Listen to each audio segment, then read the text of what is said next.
Hai teman-teman, selamat datang di channel MGB Garden. Di video kali ini, saya akan membahas suatu hal yang bukan berkebun ya, tapi masih relate dengan kehidupan kita sehari-hari, yaitu tentang pengelolaan sampah. Nah, pengelolaan sampah ini khususnya yang telah saya lakukan dan saya temui di Melbourne ya. Seperti apa ceritanya? Ikutin terus videonya.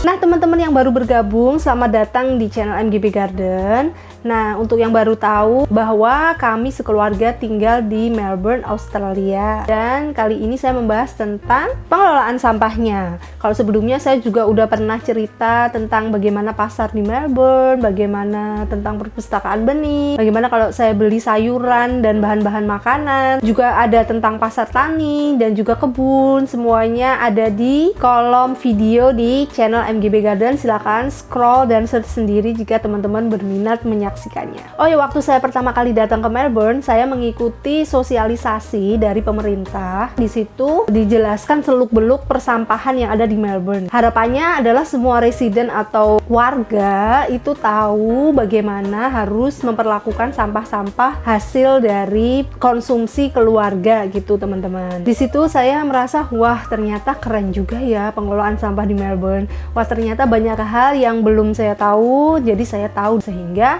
saat ini saya ingin membagikan pengalaman saya kepada teman-teman. Siapa tahu jadi inspirasi untuk teman-teman semua mengelola sampah di rumahnya masing-masing. Oke, secara umum sampah itu dikategorikan menjadi dua, yaitu sampah organik dan juga sampah anorganik. Sampah organik tentu saja adalah sampah-sampah yang bisa terurai, sampah-sampah yang berasal dari makhluk hidup seperti makanan, terus tumbuh-tumbuhan, terus juga hewan, misalnya tulang hewan, daging hewan, itu termasuk sampah organik. Sedangkan sampah anorganik itu kain, sampah-sampah elektronik, dan lain-lain. Nah, di Melbourne sampah itu dipisah berdasarkan jenisnya, teman-teman. Nah, pemilahan sampah itu dilakukan mulai dari sumbernya. Sumbernya adalah kita, rumah tangga, sebagai penghasil sampah yang pertama. Nah, di rumah-rumah itu diberikan bin atau tempat sampah yang berbeda-beda warna tutupnya, teman-teman. Ada yang tutupnya warna merah, ada yang warna kuning, juga ada yang warna hijau. Nah, yang terbaru itu ada yang warna ungu juga. Bin-bin sampah itu disediakan oleh City Council atau pemerintah kota. Jadi kita tinggal request, kita masuk ke webnya, kita tinggal di mana, lalu tinggal kita masukkan alamat, kita mau request tempat sampah yang apa. Nanti beberapa hari kemudian akan di-drop tempat sampah sesuai dengan request kita. Gratis tanpa dipungut biaya sepeser pun. Juga tidak ada biaya pemungutan sampah. Nah, kemudian tempat-tempat sampah itu tidak hanya ada di rumah-rumah saja, teman-teman, tapi juga ada di fasilitas-fasilitas umum seperti di taman, itu juga disediakan bin, juga di stasiun, di pinggir-pinggir jalan gitu ya, dan juga itu selalu ada yang recycle, ada yang waste. Jadi yang recycle yang bisa didaur ulang, yang waste ini yang langsung ke TPA, tidak bisa didaur ulang gitu. Nah, kembali lagi ke penyuluhan tadi ya, teman-teman, yang dijelaskan semuanya apa aja yang bisa masuk ke bin kuning, apa aja yang bisa masuk ke bin merah, dan apa aja yang bisa masuk ke bin hijau. Nah, di sini teman-teman, kalau kita salah memasukkan sampah, lalu ada inspeksi tempat sampah, kalau kita salah memasukkan, kemudian ketahuan gitu, dendanya lumayan, teman-teman, lumayan mahal. Jadi memang sebisa mungkin kita harus tertib sesuai dengan peraturan.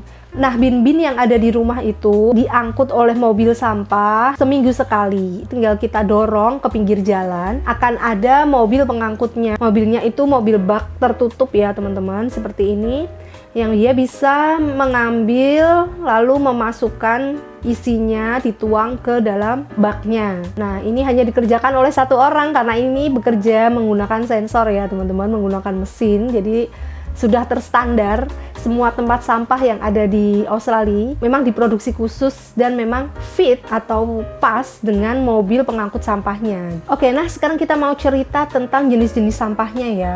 Yang pertama adalah jenis sampah organik. Nah, sampah organik ini dikumpulkan di bin warna hijau, teman-teman. Nah, itu terdiri dari apa aja? Ada food scrap atau sisa-sisa makanan, misalnya kulit-kulit sayur, atau makan roti tapi nggak habis, atau tulang, juga daging bisa masuk ke situ, juga daun-daunan, ranting-ranting pohon, itu juga bisa masuk ke situ. Terus kita juga mendapatkan tempat sampah kecil seperti ini untuk kita masukkan ke dalam rumah. Jadi sisa-sisa makanan bisa masuk ke sini karena ini tertutup juga nggak bau. Kalau udah agak banyak bisa kita masukkan ke bin di luar. Jadi ini sebenarnya memudahkan aja sih teman-teman. Nah, sampah-sampah organik semuanya ini nanti dikumpulkan dan diolah menjadi kompos. Nah, lalu hasil dari kompos ini mau diapain? Yang menyenangkan teman-teman, hasilnya disalurkan ke pertanian-pertanian organik dan juga dikembalikan ke warga melalui community garden. Warga mengambil dari situ yang mau kompos gratis dan digunakan untuk berkebun di rumah. Namun selain City Council, teman-teman, di sini juga banyak komunitas-komunitas yang concern terhadap sampah-sampah organik dan juga pengomposan.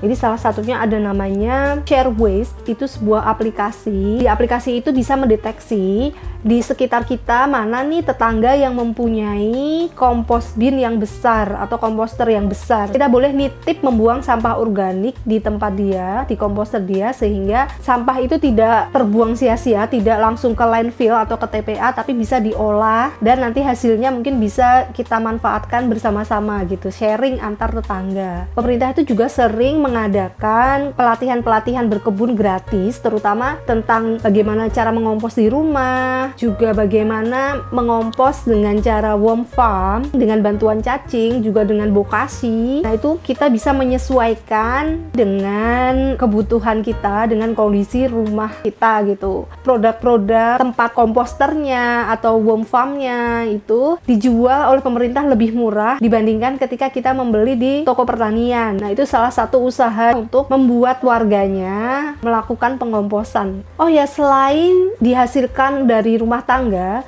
potensi sampah organik itu juga dihasilkan dari perkebunan sayur, perkebunan buah, kayak gitu, dan juga dari pasar. Ada komunitas-komunitas yang menyelamatkan makanan-makanan yang hampir basi gitu, hampir busuk. Misalnya buah-buahan yang sudah agak lembek gitu, teman-teman. Nah, itu kan kalau di supermarket besar itu pasti udah di take out ya, udah diambil, tidak di display lagi, dikelola dan disalurkan kepada orang-orang yang membutuhkan. Saya pernah ikut acaranya Open Table. Waktu itu saya ikut community lunch. Saya mempersiapkan makan siang bersama komunitas. Nah, selanjutnya sampah-sampah yang bisa didaur ulang atau yang recyclable itu kita masukkan ke bin kuning. Nah, sampah-sampah yang di bin kuning itu ada plastik yang keras, botol-botol plastik seperti itu, juga ada botol-botol kaca atau jar, juga ada kertas, kardus, kaleng. Nah, itu bisa masuk ke dalam bin kuning. Kesemuanya ini bisa didaur ulang. Misalnya kertas-kertas itu bisa didaur ulang menjadi kardus yang baru.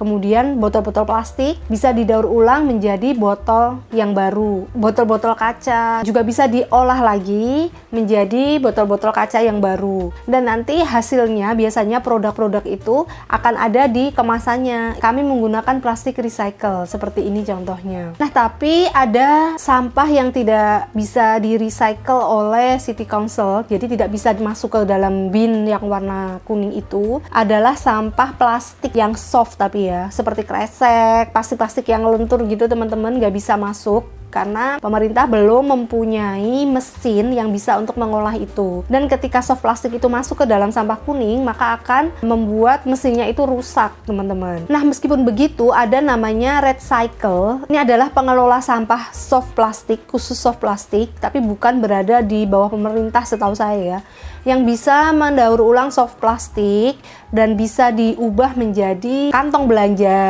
juga bisa diubah menjadi bola, juga bisa diubah menjadi bangku-bangku taman dan juga penanda.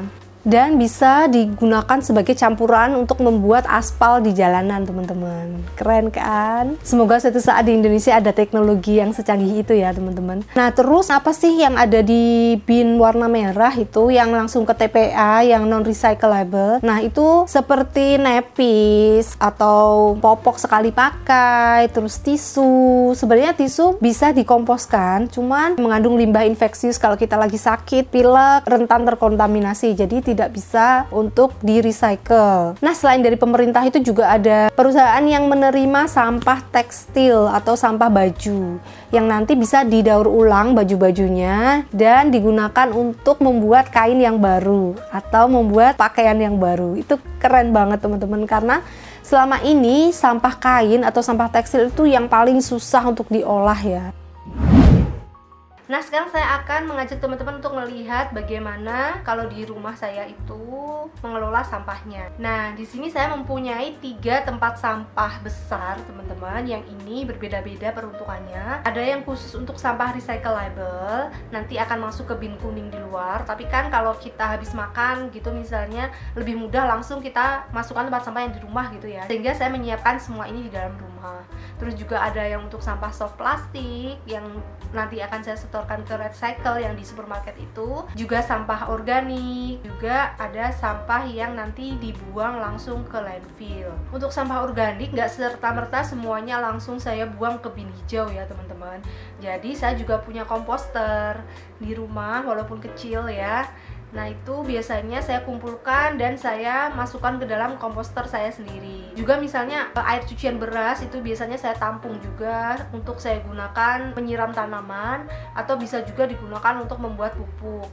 Kemudian kulit-kulit bawang itu juga saya kumpulkan untuk digunakan sebagai pupuk tanaman sebelum akhirnya nanti dibuang di dalam komposter. Juga cangkang kulit telur bisa kita gunakan untuk pupuk tanaman daripada dibuang percuma begitu saja.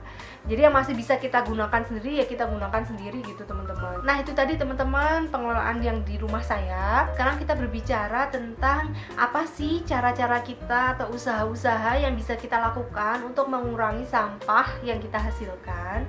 Nah, yang pertama kita bisa mendonasikan barang-barang kita yang sudah tidak digunakan. Nah, misalnya baju-baju, sepatu, tas, selimut, atau panci mungkin, piring-piring, peralatan masak, peralatan makan gitu ya, yang sudah tidak kita gunakan tapi masih berfungsi, bisa kita donasikan ke orang lain yang membutuhkan ya. Kalau di sini tuh memang ada toko barang bekas yang cukup banyak, teman-teman. Jadi menggunakan barang bekas itu bukanlah sesuatu hal yang dalam tanda kutip memalukan, tapi memang merupakan hal yang wajar dan biasa aja di sini. Kemudian selalu membawa tas belanja ketika kita berbelanja.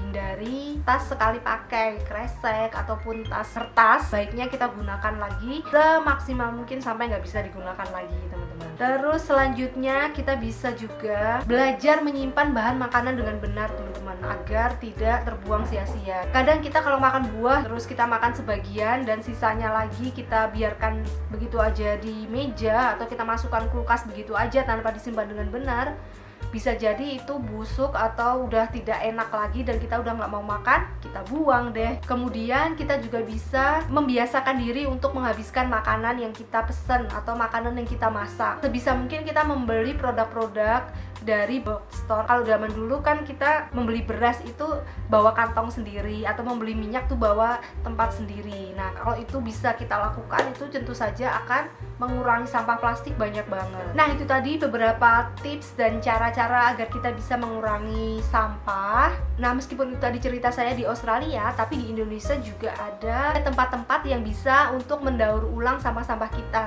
Di antaranya ada bank sampah, teman-teman. Nah, tapi saya kurang tahu sih kalau di daerah-daerah gitu apakah ada bank sampah juga. Silakan teman-teman ketik di Google gitu ya, cari informasinya. Siapa tahu ada bank sampah di sekitar teman-teman, sehingga sampah-sampah yang kita hasilkan bisa kita setor ke bank sampah, bisa digunakan ulang, dan kita sendiri pun juga mendapatkan profit dari penyetoran kita ke bank sampah. Kemudian juga ada beberapa akun Instagram yang bisa teman-teman follow. Beberapa diantaranya menerima dan mengelola sampah-sampah dari rumah kita.